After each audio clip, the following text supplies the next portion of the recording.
when you try to even look at this company, value this company, what are you valuing it at? As an EV company or something maybe a little bit more lofty? Well, we break it into two parts, really. And we do own still well over about $80 million worth of Tesla stock for our clients. And I personally still own the stock as well, just to start. But when you look at Tesla, you have your core business, the automotive, energy and such, and what that is worth and what we extrapolate out based off its earnings and its potential. That's probably worth about $150 a share currently. If you're looking at, let's say, $2 in earnings, and you're giving it a pretty big multiple there, 75, let's say.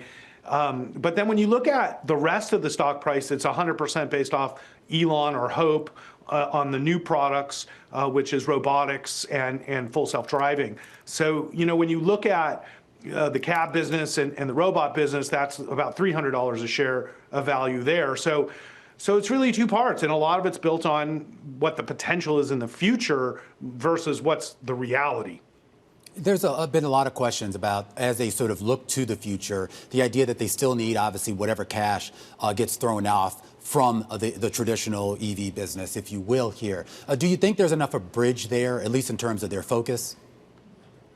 Yes and no. I mean, it's predicated on some time frame for robotics to actually be profitable for Tesla, which is the cyber cab and the robots.